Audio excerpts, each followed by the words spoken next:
Side. So welcome to the first Mini Science 2018 lecture in our series entitled Women in Science at McGill. As you all know, this series is made possible through the generous support of Dr. Lauren Trottier. The first thing we have to acknowledge is the land on which we are situated. McGill University is on the traditional territory of the Kanien'kehá:ka, a place which has long served as a site of meeting and exchange amongst nations. McGill recognizes and respects the Kanien'kehá:ka as the traditional custodians of the lands and waters on which we meet today.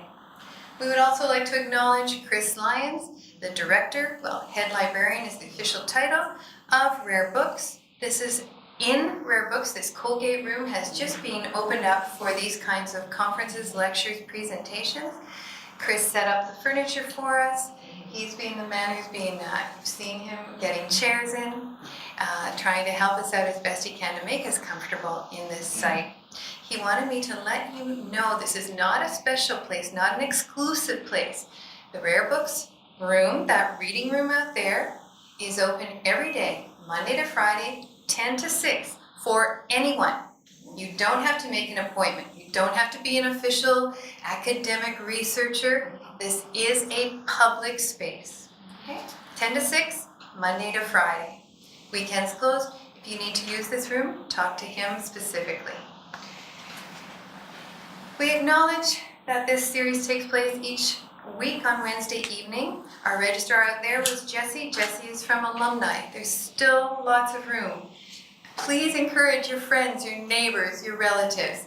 Go online, register. It's a great rate for students. $7 for 7 amazing lectures, presentations by 7 astounding women scientists from McGill. Lots of room to register. Even if you are not registered, you can go online, go to the website. There's a beautiful website set up by Victor Chisholm. He works for the Faculty of Science. You'll see the new logo that was created by our work study student based on an image of Sandra Nguyen-Classett, a master's student here at McGill, biology. And there's lots of, each of the speakers, everything's posted, their names, their credentials, and there's links to readings. I encourage you to go to those background readings. For instance, for tonight, the background readings are all based on women, historical women. Maud Abbott, Carrie Derrick, Harriet Brooks. It's the earliest women scientists who worked at McGill, were educated at McGill, and worked here. Chris Lyons prepared a beautiful archival exhibit at the table case just outside this room. It'll be up until March 9th. He's gotten documents for to accent each of those historical figures. Alice Johansson is in there. He has a beautiful photograph of Alice. Alice Johansson was the first female director of a museum in Canada. It happened to be the Red Path Museum. And there's a photograph of her putting a small bird of paradise into an exhibit case. I know exactly where that exhibit case is. So I encourage you to look up these gorgeous historical documents. The one that struck me the most was a letter, typewritten letter. So it's on onion skin. Remember the onion skin you used to type on? It's just a 2-page letter. It's signed by Van Horn. Baron Van Horn was very involved in the CP, the Canadian Pacific Railway line that went across Canada from Montreal. His mansion was very prominent on Sherbrooke Street, where now the Sofitel, the 5-star hotel, is. It was destroyed in 1970 to make way for that hotel, which I think was a business building at first. Van Horn, you can read it yourself, but it's dated June 1st, 1912, and it's explaining to Principal Peterson why he thinks Carrie Derrick should be at least given a salary equal to the other male professors at McGill. Not only that, she worked for 12 years as the chairman of biology and was never recognized as such. So that's June 1st, 1912. Carrie Derrick became the first woman to be appointed a full professor in Canada in 1912, and I suspect that letter had a lot to do with it. I haven't looked up the actual date. I suspect it would have been for the fall term, for fall session. where they actually would have put her name in the calendar, where if you registered as a student and you had a course, you would have had the very first pages of that calendar had the instructor, officers of instruction, and it listed every single professor and what they taught. It was a much smaller place. In 1912, it's about 123 instructors listed. In that clump, there are 5 women's names.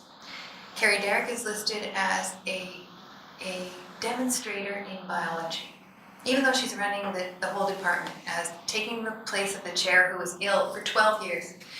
Maud Abbott is listed as a demonstrator in pathology, even though she is the chief pathologist. She is taking the samples that are sent to her from the Royal Vic Hospital, and as a chief pathologist, she has to do the dissections, the autopsies, and documenting them.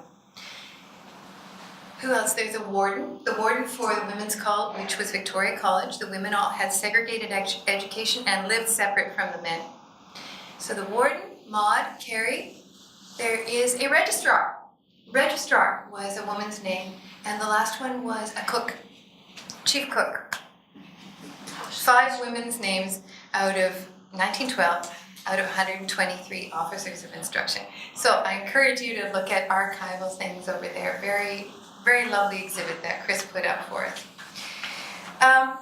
Some of you have asked us what's going on with this videotaping situation. Thank you for AV. McGill AV is videotaping this not for broadcast. At the end of the whole series, they'll have it mounted on their platform. They're called webcasts, McGill webcasts. It's under McGill Communications. They've got a lot of great talks by McGill professors and visiting professors that have been prepared. So you can hear the whole talk, you see it on your screen, and you see a little thumbprint of their slides. That's how they will mount the entire series, but only after it's finished. So our technician at the back, is it Matt? Jonathan, and his boss, the producer, Stuart McCombie, helped him. Apparently it took 3 hours today just to get this room rigged up so that they could tape this for us. So thank you very much to them. Special thanks tonight to all our volunteers, especially Victor Chisholm, who sets up the website for Mini Science. He's been doing it for a number of years. Make sure those links are accessible. Make sure that button that says register now works. That button takes you to Jesse, who works for Alumni Relations. That's how you get notices.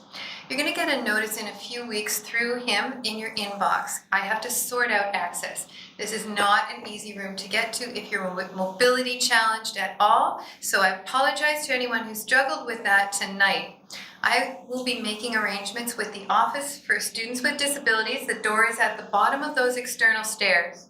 There will be some way for us to use the facilities they have there to get up here, okay? So not next week, because next week is reading week. There is no presentation, but by March 14th, by probably 2 days before, 2 or 3 days before, probably Monday the 12th, check your inbox. There should be a notice about access for Mini Science. Best way to get here if you need to get in an elevator, okay? If you've not already done so, please turn off your cell phones, Blackberries, other devices that may disturb the audience. The Q&A is done with question cards. That'll be at the end. The framework for tonight, it's a co-presentation. Elsbeth Heaman is the Interim Director of the McGill Institute for Studies of Canada. She's going to start with a short presentation on a just background history of women in science. She teaches history of science and medicine in Canada. Her latest course is History of Sexuality in Canada. That's what she's teaching this year. Today she taught about eugenics. Last week she taught about sexually gonorrhea, STDs. Last week was prostitution. Prostitution. So Elsbeth, provocative.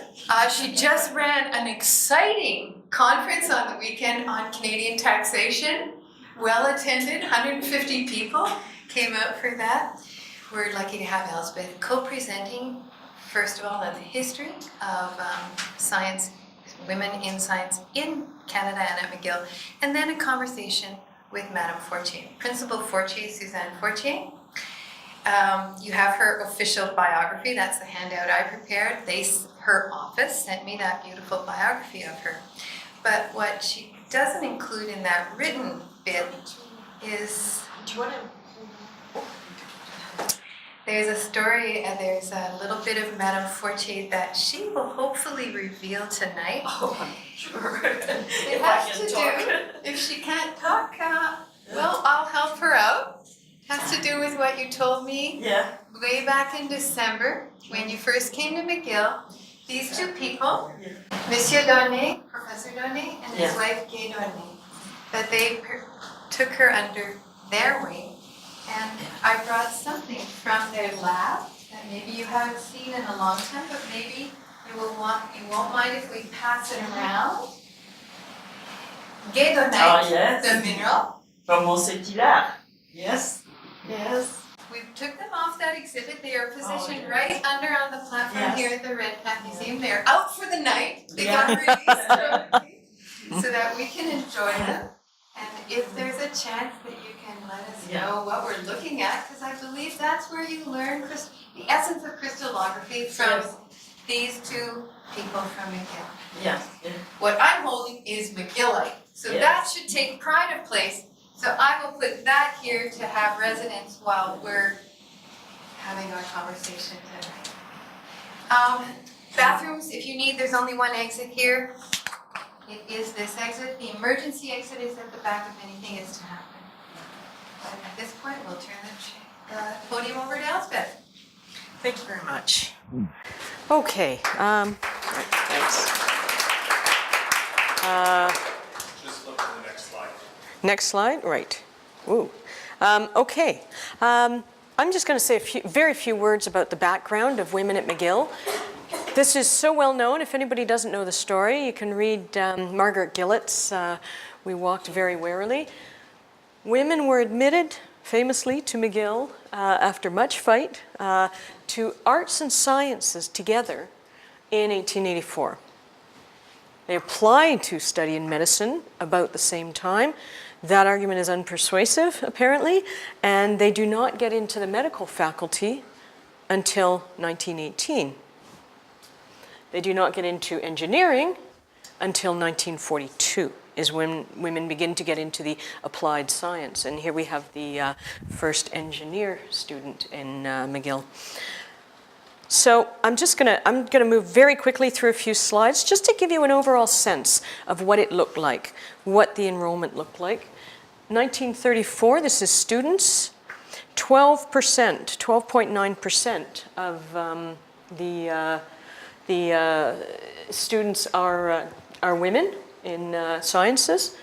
And as you can see, it takes a while to go up. It goes up to 24 in 1960, 30% in 1970, 37 in 1980. In 1990, it reaches 50%. And it's been consistently above 50% in recent years, as have university enrollments generally. I should say these figures come to me from Peter McNally, who's working on the history of McGill University, and Elizabeth Yu, who's an undergraduate in political science doing research for me, helping me out with this. Women formed a science club at RVC for all women studying science in 1935. And you can imagine peer support would have been enormously important for these women when it would have been particularly difficult, amongst the male and female. Women in applied science, again, very quickly, 2 in 1939. Those are architecture students. 1948, 6 architecture, 3 engineering to make up 0.6 of the student body. 1958, they're 1.4. 1968, they're 3.4% of the architect and engineering students. 1978, they've gone up to double digits, 10%. 1998, 25%. 2017, still not quite at a third, 29%, but clearly a much more hospitable environment. We've already heard about Carrie Derrick, 1912. First, she'd been working at McGill for many years by this point, and effectively, again, a prolonged political fight, she manages to get a position as professor of morphological botany, which wasn't actually what she wanted to be professor of. It was a kind of a subsidiary category of professor, secondary to the more important male one, but her allies rallied around and managed to get her a chair, managed to, and Towards the end of her life, her title was changed to something to recognize her work in genetics, early important work in genetics. First woman emerita professor, 1929. Science professors at McGill who are female, and this is what you're talking about. We have one full professor, Carrie Derrick, and then we have, as you say, demonstrators and instructors and assistants, but not professors. 18 in 1923. 1950, you have 53, 1961, 100 women finally teaching at McGill in all different levels. But look, how many full professors there are. You'd think there'd be more than 2, wouldn't you? You'd think after all those years, women have got in. First female professor in Canada, full professor at McGill. And here you are, you know, half a century later, and you've only doubled that number. You've got 1 extra. It's kind of shocking. And you can see even the pipeline, there's only 2 associate professors. So what happened? 1981, female women professors in these different sciences areas, 1 in geology, 1% physics, 2% chemistry, biochemistry, 7% in the more natural history-oriented sciences. Why were they so low for so much of the 20th century? Did women not want to be academic scientists? That's the argument that quite a few people make, and Margaret Rossiter tends to distill those sorts of arguments, so I've put it up there. She says, no, they don't. If women wanted to be scientists, they'd be scientists. Of course they would. This is all about what women want. And she says, if we try to do things to get more women in science, we will be diluting excellence. And she's responding to a report of the Council of Canadian Academies saying, we got to do something to get more women in science. Well, what I wanted to try to do, see if this works. If you go into the, I'm not sure this is going to work. Is it going to work for me? Oh, yep. It is going. Okay. So if you imagine if we go into here and we choose the cat, you can do that, you know, you can choose scientists. And you want women. Oh, I forgot to actually pick it, include all. So how many do you think you're going to get? How many do you think there will be? Any guesses? How many women in the, and it doesn't go all the way up. It doesn't go beyond the 1940s. Take a guess. One guess. 25. 25. Okay. Good guess. Let's find out if it's correct. 8 matches, but 4 of them are doubles. We have 4 women in the Dictionary of Canadian Biography. One of them, Harriet Brooks. One of them, Catherine Partrail, naturalist writer. I can take you into there, but I essentially gave you who they are. Agnes Baxter, a mathematical physics.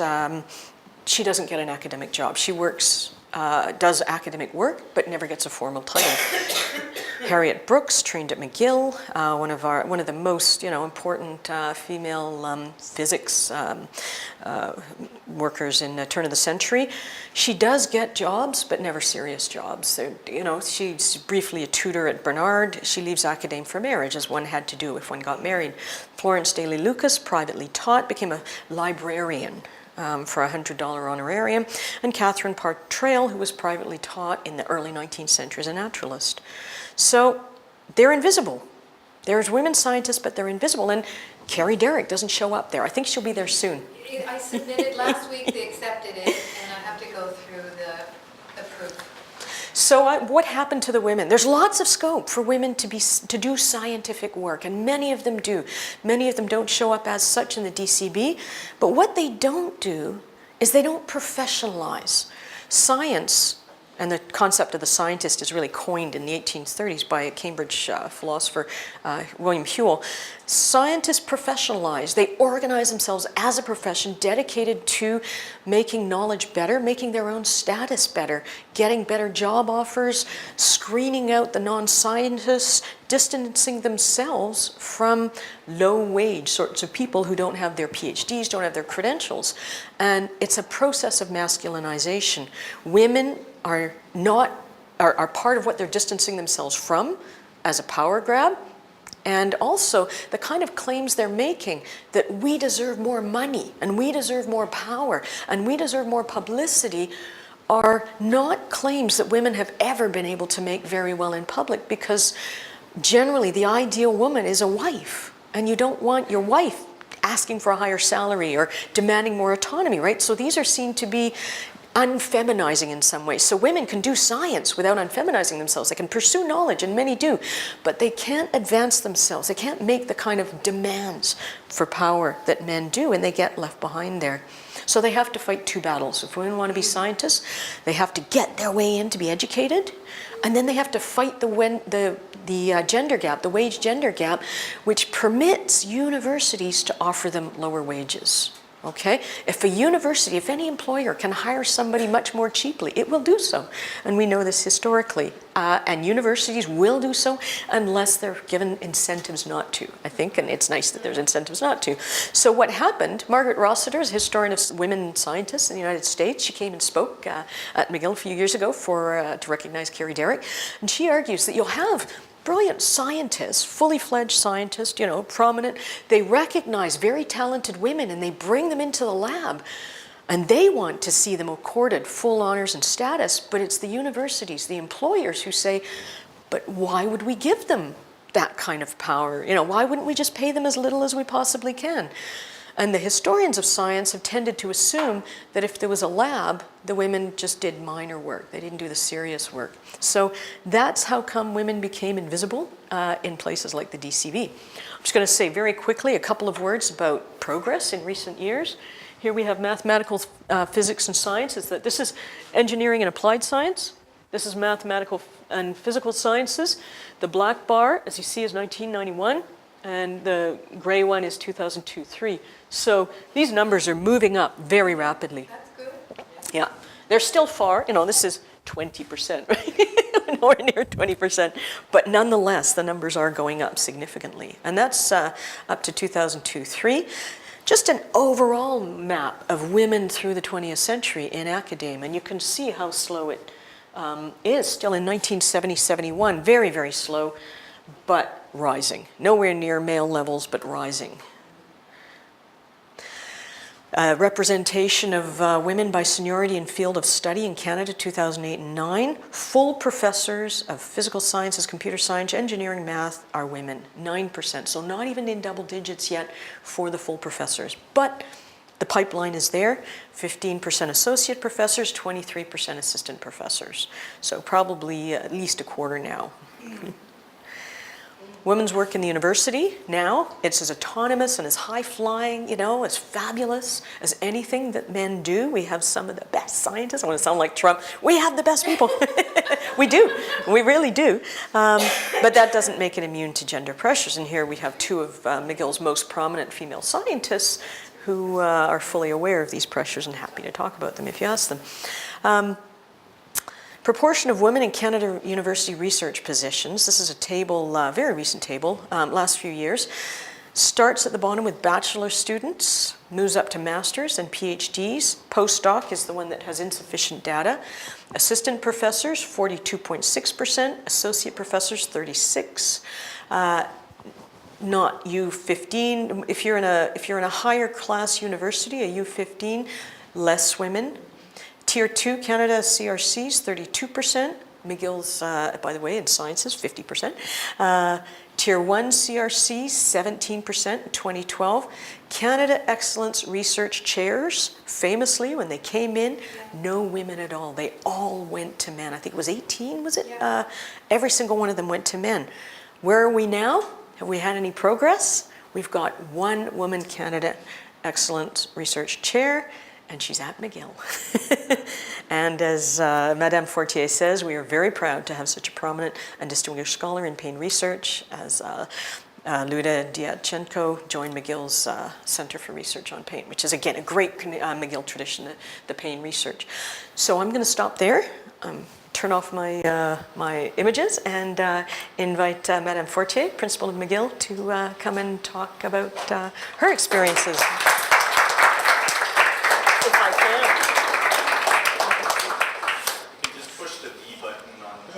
Push the which button? The B. Okay. I probably would need That's yours. I've got another one. That's mine. Okay. Yeah, In case I've got mine. I have a problem again. So we were thinking that you would sort of say a few words about statistics and stories. Yes, I want to say a few things because Elsbeth said, I want you to talk a little bit about your own path, your own story. And I know that it's more interesting to hear about stories. But the stories could be an anecdote, it could be an anomaly, it could be a very unusual fact. So we always have to remind ourselves that while we're more attracted to stories, statistics do matter. And we need to put that, always go back to look at the statistics and the full picture and realize that we don't know where the story lies in the statistics. So if we have, say, 100 women in science and that you're looking at and you hear about one story, is it the norm? Or is it an anomaly at that end of the spectrum or that end of the spectrum? You have no idea. So I always think that we really need to look at both sides. Stories are a way for us to put statistics in perspective and see what does it mean really, but always relying on also on the statistics. So mix the both. But your story is particularly interesting. I do think it tells us an awful lot about what it was like to be a scientifically inclined young woman growing up in Quebec. Yes. And some part of my story are very unusual. People would say, well, you certainly were not destined to be a scientist because I was born in a small village. Our house was a very unusual house. We didn't have a house, in fact. We had a small village hotel. So in Quebec in those days, don't think about a quaint inn in the Laurentian. We're talking about a place where people go to drink, and they go also, that was the fun part, was they also came to our place to dance. That was good, but drinking was not so good. We had no home. We didn't have a typical home with a living room, a dining room, our own bedrooms. It was, we live in the middle of all of this. And there certainly were no scientists, whether in my family or in the people that were around me.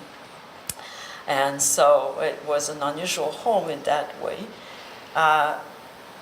Also, of course, I was Francophone. I didn't speak a word of English. And science is very much done in the English language. And my parents were not educated. It was Quebec of those days. My mother was taken out of school at age 9. So there were, I've told the stories, people think it's funny, but it was a reality. We only had 3 books in my home. That's the way it was. What were the books? Le Dictionnaire Larousse. My father, although he was not educated, insisted that we had to learn how to spell things properly. And so he would often refer us to the dictionary. Go look about this in the dictionary.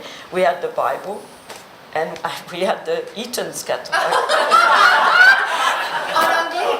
Oh non, en français, s'il vous plaît. So these were our books. So people would say, well, you certainly were not destined. And also the part I didn't say is I was educated in a convent. That was the way girls in my... People will say, well, she was born a long, long time ago. But that's the way it was. We were educated in a convent. And in those days, and this is unusual when you think about it today, so if you were really smart, you would do classical studies, the humanities, Latin, literature, so on. If you were not quite gifted, you might do le cours scientifique, science. And if you were really not gifted at all, you really didn't have much talent in school, you did le cours commercial. So I find this interesting because, of course, you know, these are not the things, the order that we would have today. But that was the way it was. So we were pushed much more toward the classical studies if you were interested in studying then the science or the business. So that was my path. But, you know, this is the superficial part of my path, which you say, well, how could this person here become a scientist? But there are other parts, of course, and they tend to be the unusual things that are in your path, like I was introduced to chemistry by a nun. She was an incredible teacher. There were all sorts of myths about her. We said, I don't know if it's true, that she had a PhD. We didn't know exactly what it meant, but apparently she had a PhD. And what I will always remember is in the chemistry lab, when you are wearing a veil, you know, it's not quite safe. And she would put a rubber band around her veil and, you know, work around the chemistry lab. So that was really great. And also another thing that happened that I think was a piece of luck for me is that I'm the first crop of CEGEP student. So when CEGEP were introduced, I was in the cours classique, and then they said, now you have to choose sciences pures, sciences naturelles, sciences humaines, and so on. So there were these things, and I chose sciences pures. And so I switched really there from a path of being in the classical to the science, which may not have happened if we hadn't had this introduced in Quebec. Yeah, yes. And then, of course, I came to McGill. So that was Which was not the most obvious choice to make. Oh, well, yes and no, because you see, even though nobody in my family had gone to university, when I said I wanted to come and ask if my family would help me, my father said, yes, under one condition. You will go to McGill. Because in his mind, McGill was the best university in Canada. But how was your English?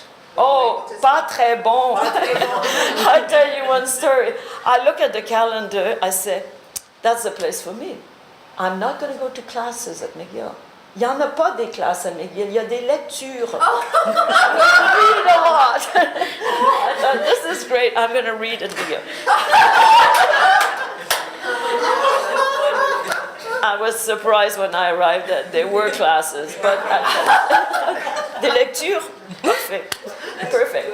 So and you know I and these things happen. I made such bizarre choices. I registered in an undergraduate program in crystallography. Nobody did that. It was a very unusual choice. I think I was the only student, and I don't think there's anybody else that's graduated from McGill in crystallography, but it was a beautiful science. I loved it. And because I was the only one, I was the one who did the research work, right, in my undergraduate years. Who else were they going to choose? I was the only choice possible. So I was introduced to research right in my second year at McGill. And that was what really, I think, was the spark for becoming a scientist, pursuing research, all of that. But I'll tell you another thing that was unusual, and at the end, you know, when you evolve in your career, you realize how these things came your way. So I was in crystallography in the Department of Geology. I was doing my thesis, PhD thesis, on a mineral, tourmaline. I was looking at the physical properties of tourmaline, and I was taken to a very important conference in crystallography by my supervisor, Gabrielle Donnet, and her husband, José. And at that conference, I went to a talk. It was all mathematics. It was a new methodology based on probability theory to do an important work in crystallography, which is to determine the structure through the probability theory. And it was all equation. This was a talk where all the slides were equations. Something people say don't ever do. Don't even put one equation on the screen. But this talk was simply equations, nothing else. And I got out of this talk and I was just blown over. To me, that was the most exciting thing I'd ever heard. I was so excited. And I came back and I started reading the book that the person who gave the talk had written, start reading it, doing the problems, everything. And so Gay told me, well, if this is what really excites you, there's a big workshop this summer that this person is leading, 3 weeks, we're going to send you there. Which was, you know, when you think about it, she was encouraging me to go in a field that was completely different than what I was doing in my thesis. Many supervisors could have said, no, listen, this is not your field, this is your area. but I was encouraged to do it. So that's the. And that was a transformative experience. Oh, incredible, incredible. I was totally enchanted by this, and I did go to work for this person as a postdoc. And then he won a Nobel Prize, which validated my choice. So, but I'll have to tell you one story, because I arrived at the workshop, and I look at the list of participants. There's 2 of us who are students. Everybody else is a professor somewhere. I was in shock. I said, I'm not going to be able to make it. So being a very practical person, I registered, I said, I'm going to pay for 1 week at the residence, not 3 weeks, because I was convinced that after 1 week I'd have to be sent back home. So I paid for 1 week and to make sure that I wasn't wasting any money. But you stayed. Oh, yes, I stayed. Yes, well, because you see, I was a student. I was the only one who showed up having done problems in the book. The professors, nobody had done any work, They showed up and didn't have time. I suppose they were busy. But being a student, I had started doing all the problems, so I was a pretty good student. And then after you went on, was your first tenure-track job was Queen's. Yes, yeah, that's right. And how was that? What was Queen's like? Was it friendly for women scientists? Did you find it? Well, again, people will say, well, she was certainly in the middle age, but I was the first person hired in the chemistry department at Queen's. First And woman. yeah, the first woman. Yeah, the first woman, not first person, the first woman. And it was at the time when people said, this is a bit unusual. There's no woman in our department. So there was a group of people who thought, it's time for us to make a bit more effort to hire a woman. And I think they did. But there was another side of it, which was, are we really ready to have a woman in the department? I mean, oh no, I was told that men who would say, we're going to have to change our conversation in the faculty lounge, and we won't be able to have the same behavior and so on. And what about having her as a research partner? Maybe that's not going to be good. Maybe our wives won't like it that we're working with a woman. All of these, these were things that people were discussing at the time. How can we integrate this alien into our department? And of course, but they were that's the thing. They were well-intending. They wanted to welcome a woman in the department, but they realized, and maybe, when I think about it today and some of the issues we're facing right now, maybe it's a good thing that they ask themselves these questions. Maybe it's not such a bad thing after all that they realized that there were some adjustments that might be needed. And it was, when I arrived, it was actually a good environment. Also because they had hired another woman for just 1 year as a replacement. And the 2 of us were just the best team. We really, and so it helped me a lot to have another woman with me entering the department. So it was great. NSERC,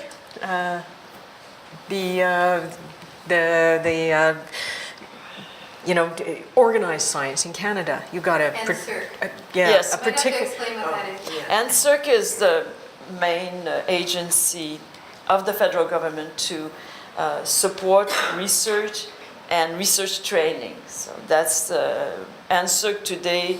Well, today has a budget that is a bit higher than yesterday. Yes, So that's right. yeah, we had good news yesterday in the budget, but roughly $1 billion a year is invested to support research and research training. So this is the research programs of our researchers and the students that are in their working with them in their research programs.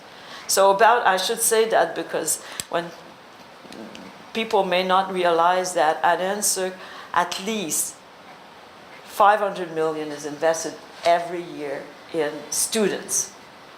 this either directly through scholarships, fellowships, or through the research grants of the professors in the laboratory of whom they work. So a very large portion of the money goes to the students. And how did you think about gender, women, when you were at NSERC? This was NSERC of the 3 granting agencies, and you showed some of these numbers.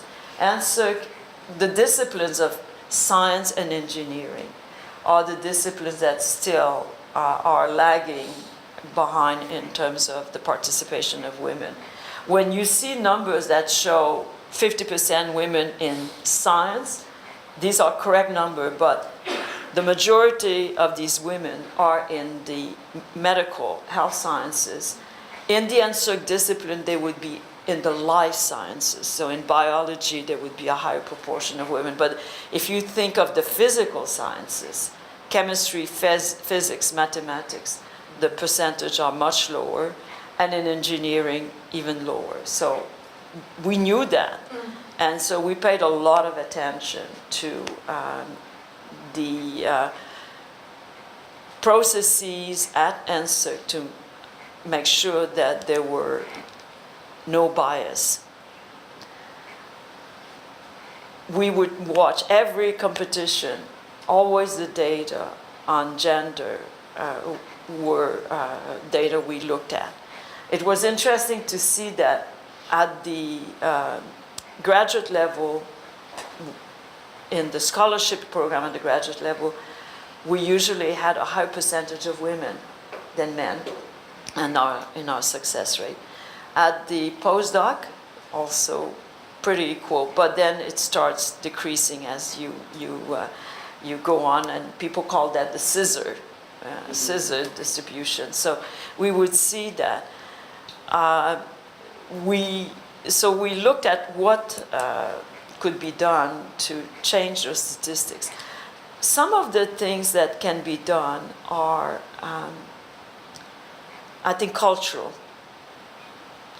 If people don't think about women as being great scientists, then they won't be nominating them, they won't be encouraging them to apply. I remember a story here because a person who was president of the university was pretty annoyed because in our Stacy's are an incredible program of fellowship. There were very few women. And I thought that was a problem. We started looking at the statistics. We started looking at who was nominated and then who got the award. And it was actually almost spooky because they're not big enough number to the two sides being aligned, but they were perfectly aligned.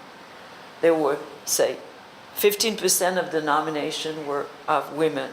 15% of the awardees were women. And so we share that very much with our colleagues. We say, the problem is partly you're not nominating women. If you don't nominate them, they're not going to win. There's no question about it. So we start looking at that. The way we look also, because people sometimes look at the statistics and they say, well, today I looked at University Canada's data. At the assistant prof level, not in science, but in general, 40% are women. At the associate, I believe it's 42. And at the full prof, it's 28. So people often will focus on the small number, 28%, and say, why is it that we don't have gender parity at the full prof level? It's because of the lag time that Elsbeth showed in terms of bringing people into the system. So if you think of the time to become a full professor, I'm looking at a dean year, is it 7 to 10 years? Well, you can't expect that until you reach significant number at the entry level, you will get there. So you have to look at the pipeline. So when we look at statistic at NSERC, we always look at the pool. So if you look at this people who are awarded a postdoc fellowship, look at the pool of graduate students at PhD level. So if you have 30% of the PhD in science are male and 30% are female, 70% are male, it would be extraordinary to have 50% of the awardees at the postdoc level. To have a non-biased result, you would think 30-70 would be, the norm. So we always looked at that. And maybe a last thought as coming back and, steering a big university. And I think our numbers, there's room here for improvement, even at McGill. Do you think committees are biased against women? I mean, even now, what happens? Okay, that's a good question. I think that every human being is biased. I think we all have the capacity to be biased. In fact, it's a natural thing to be biased, to have prejudice or to look at people who are different from you with a different perspective. In fact, one of our great philosophers, Charles Taylor, talked about this natural tendency of human being in a very eloquent way. Now, knowing that we are naturally biased, that means that we've got to acquire the discipline and to fight that and to make sure that we question ourselves. I think self-inspection is so important to say, why am I thinking that way? Why do I think this candidate would be better than this candidate? What's the evidence in the dossier? Why am I thinking that? And I think if you do that, you question yourself first. Also in our committee, I do that always in the committee. I don't think it's a good thing to use inferences to make a decision. I always say to people, okay, you think that this person and whatever, there's a gap and so on, you think they slow down, whatever. Well, or you think this person is not tough enough. That's often what you hear about women. They're not tough enough. I say, okay, what makes you think that? Why don't we check? We work in many of the committees, we work with search consultants, particularly for leadership position in the university. That's their job. Let's ask them, why don't you check that? We don't know the answer, but let's not infer the answer based on zero evidence, just a gut feeling. Well, I think, it may not be tough enough. They can't make the tough decision. That's an inference. That's bias. That's a prejudice, which may be normal to have. But we have a simple solution, in my view, which is let's find the evidence that lead us to believe that. If the evidence doesn't exist, then I think we need to think differently. So I do that all the time when I have committees. And I think also we have to, like I've said before, we have to acknowledge that every one of us has certainly the capacity to be biased. So it's not a matter of pointing fingers at people and say, well, maybe you're biased or so. It's a matter of helping each other as community.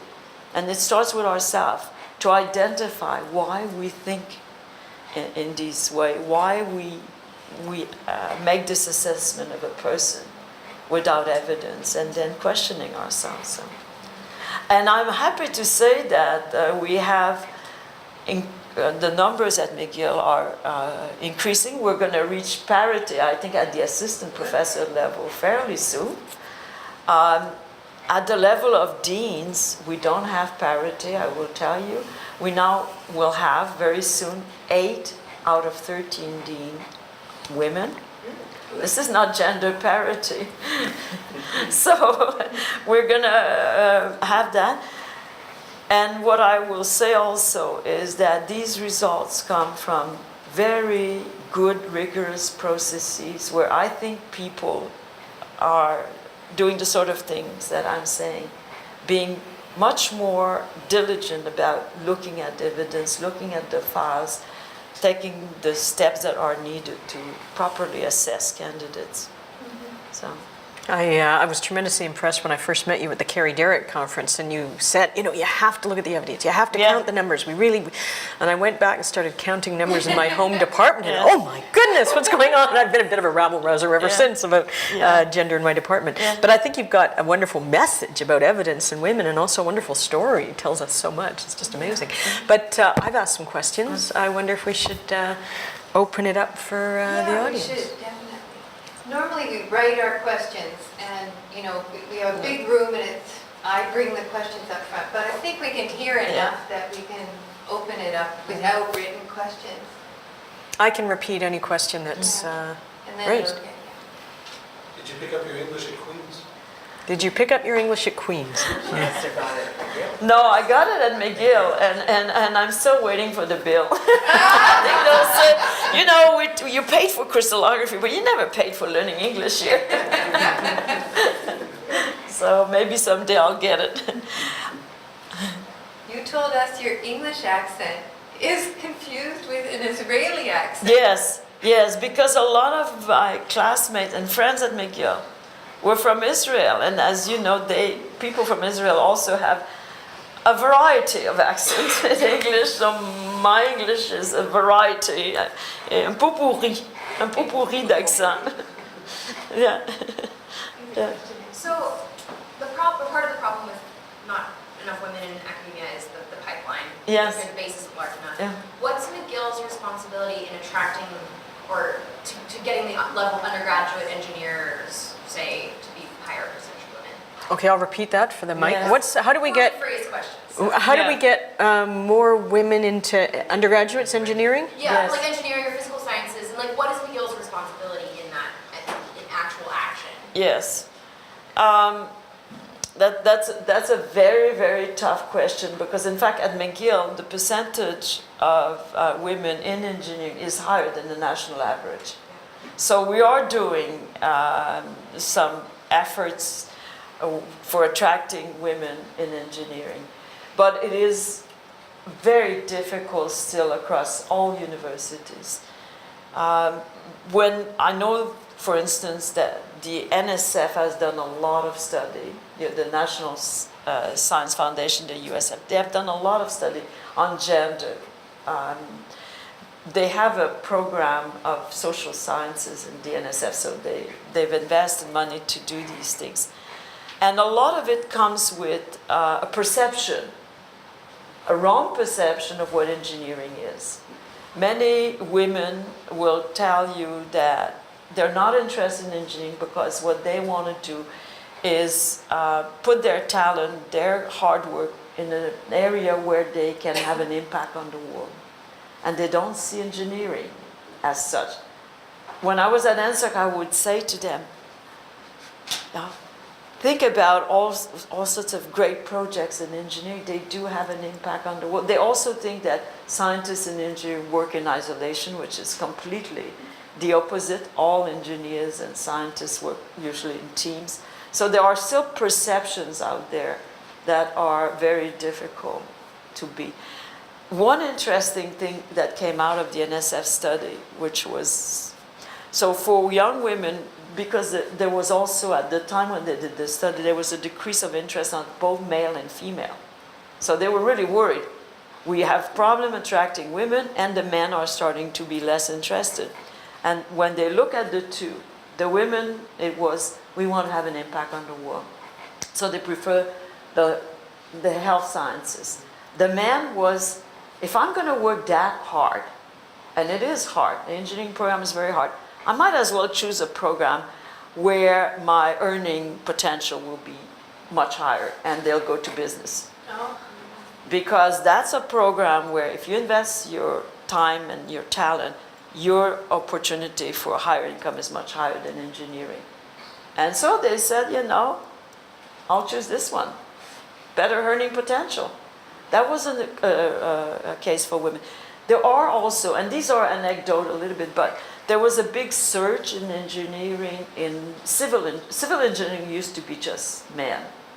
Guys who built the bridges in the airport. Women were not interested. Women became interested when environmental studies was a big part of civil engineering. You see that aspect of wanting to have an impact on the world in many areas. The one that I found very interesting was Arctic research. If you think of the logistic of doing work in the Arctic and having a family at the same time, it's almost impossible. And yet Arctic research attracted a lot of women. And it is that sense. That work out there is so important, and I will have a big impact if I do that. So I think, let me end with this, because I think, to me, the best way to go about attracting students in engineering is with students. The students themselves who are in engineering are the ones who will have more capacity to help us do that. Because if you're in high school, the person you're going to look up to is that student at McGill. That is a very important role model for them. A great student at McGill, and that's who they want to be. Do you think the biological nature of plays a role in the gender gap in these disciplines? For example, women are naturally childbearer. Yes. Maybe it's also a big fact. Well, I'll tell you repeat the one question thing. just because, so does biology have a role, for instance, childbearing? I'll take one part of biology. Certainly in terms of aptitude, all of the tests that are done, the name escaped me for a minute, the PISA test, no, with extremely small statistical differences between young girls, and at the PISA usually at a younger age, and boys. No change. So aptitude's the same. Where biology starts to play a role is as you are in your scientific career. Science is hard to do part-time. It is very, very hard to pursue a program of research that will be competitive part-time. So that's when we lose a lot of women, because they have other obligation. I used to say, I said it so often at answer, there's a problem, which is that women have a big project management role somewhere else, and that's home. And it's very hard for anybody to have two big project management job to do at the same time. There's a story, I don't think I will name the person but she was here at McGill, and she went to her dean. Her dean was my boss at Queen's, a wonderful man. Many people know him, Bill Leggett. And she said, Bill, I'm expecting, I think it was a third child. This is, I've got to do something. So he just looked at her and said, okay, what do you want? She said, I want to work part-time, and I want to focus all my time during this period that I need to research, because I don't want to lose my my program. I want to remain competitive, and so I want to continue part-time but in research.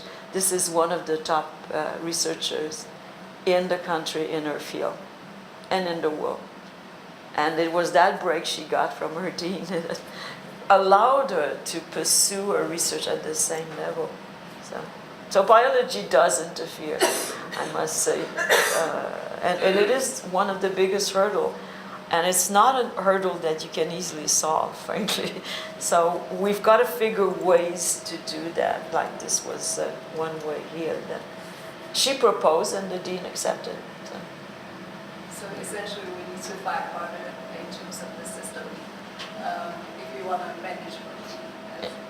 Well, I don't, you know, when you say fight against the system, because I must say that might have been true 20 years ago. I'm not sure that the system still has this approach and this bias. Certainly not of what I see around here. I don't think the system is now being that way. And you know, people always say it must come from the top level. If you want change, you've got to have the leaders. being really committed. Well, if you think of our country right now, we couldn't have a more highly committed top leaders. And if you saw the budget yesterday, this government is serious about making the place for women. The budget of Bill Morneau is very serious about their investments so that women can have their place. They are truly, I think, they truly have a goal of gender parity. So the system is, I think, not an antagonist system. There was maybe one last question. You had your hand up? Yeah, it's related. I think maybe it's, how do I phrase this? I should have maybe thought this out of my head while you were talking, but I think I take your point that the people in the system are not against, let's say, women in science per se, but the system is still built in a way where, let's say you're going to hire someone, or if you're going to promote them in your department, you're going to look at, publications, invited talks, and this type of thing. And if you're going to take maternity leave, right, you immediately lose out on this amount of time where you would be achieving the same things that perhaps a man in the same kind of level of research would be achieving. But you lose out on that because you have to go and So let continue the human race. me tell you a few things that have been put in place, and not from yesterday. This is quite a long time. On the tenure track process, the clock will be adjusted for maternity leave. So if you're away for 1 year, you can delay your tenure application by 1 year. So that has been done, and it's not new at all. And can I add something? That people who come in that we hire, some of them are quite mature when they, they've worked in the, and then they've gone back and got their PhDs. People lose years all the time. That's not a big deal. Then I'll tell you a few things about NSERC. So at NSERC, many people were on a program where they'd get a discovery grant, which is a very important grant, for 5 years. And if somebody was on maternity leave, we would offer them to extend that grant to an additional year so that they wouldn't have to reply. So we gave them the year, an additional year, at the same level of funding so that they could be able to come back. Also, as part of the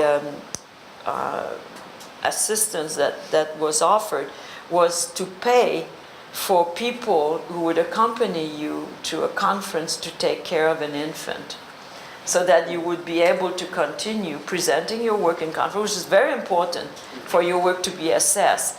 So you could bring a person along, so when you go deliver your speech and talk with colleagues, that person would take care of the baby. And so that was offered also. So there are measures like that that recognize some of the hurdles and are helping to make sure that women don't lose out.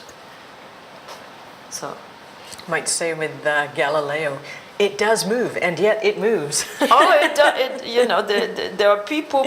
When I say the system is, from my perspective, there's always still progress to be made, but I think this is no longer a system that is unfriendly, antagonistic at all. But it is still, it's still a big thing to carry on a career and have a family. It is true in science, it is true in law, it's true in business. That part is true in many, many professions. Perhaps people who can work from home have it a little bit easier, perhaps, but I can tell you, if you're a professor in history, a lot is expected of you. You might be at home, but if what you're doing at home is taking care of your baby, I don't think you can write the book that year easily. So I can tell you, that's the case. Yeah, the only break you have there is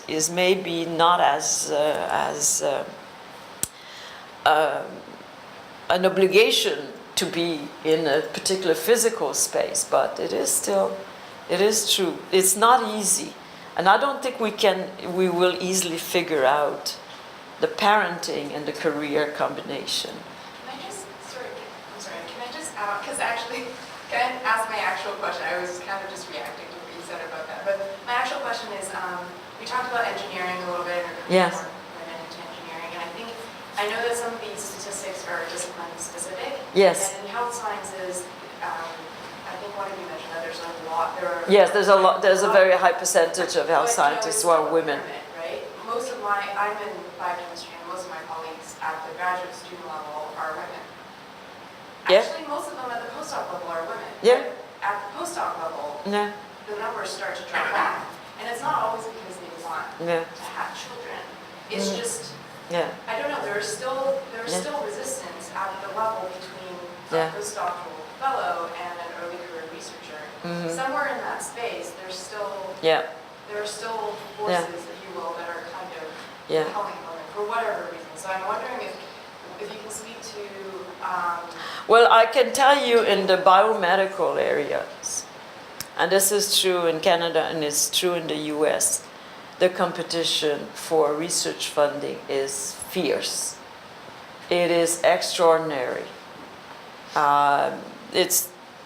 You will see for competition success rates of less than 15%. That is pretty standard. NIH, the first grant, the average age at which you get your first grant, 45-year-old. In Canada, 42 or 43. So it is fierce competition for both male and female. This is true of all biomedical people.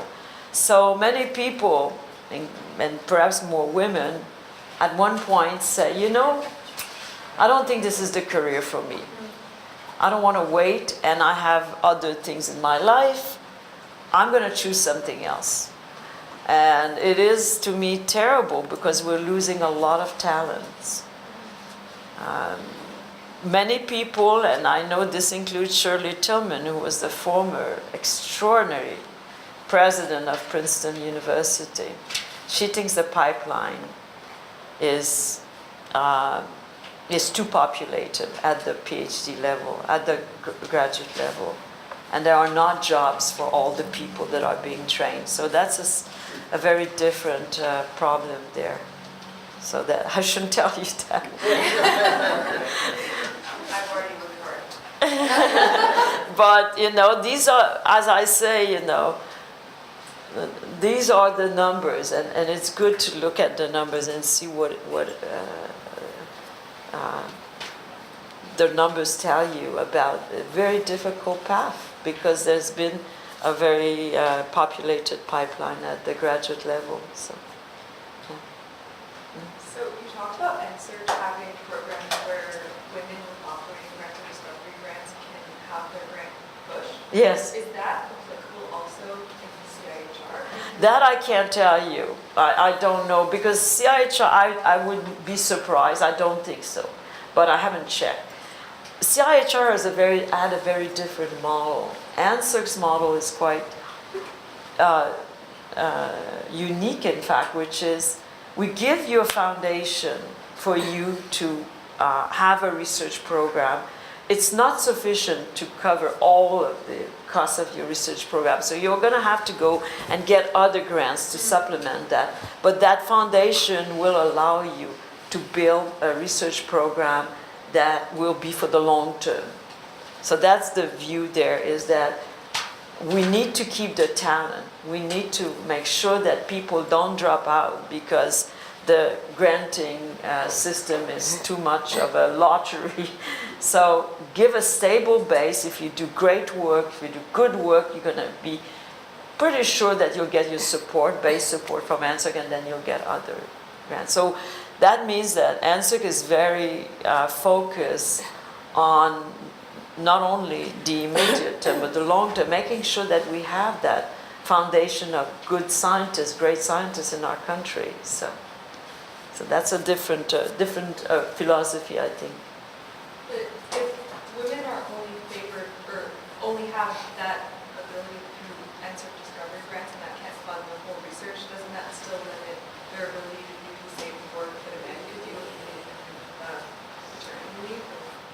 In other areas? Well, if a discovery grant only covers the basis, you still have some funding, Yes. but you're still away, just looking at, you can't work as much as you would if you were a man, you weren't away. So you Yes, can't get the- and I'm giving you the overall picture at NSERC. It varies also by discipline. So in some programs, the ability to get funds elsewhere is very limited. So for example, in mathematics, there are mathematicians who might work with a company, but it's not as common. Then the model is slightly different. It depends on the field. But we're looking here at making sure that during the period of leave, the person's research program will not fall apart. So, and I think it does do the job actually, you know, of maintaining a person's research program while they're on leave and giving them that extra year. Okay, thank you very much. And do take a look at the exhibition around the corner there of women scientists in McGill. Thank you very much, Chris. Thank you to both of you officially, Elsbeth, the great background person, and Madame Fortier, answering so many questions from very interested participants. Thank you all. Please leave us your evaluation form somewhere with a volunteer. I'd like to see your comments, and we'll see you in 2 weeks. You are welcome to come again. Yes, I know. So are you, Elsbeth. Thank you.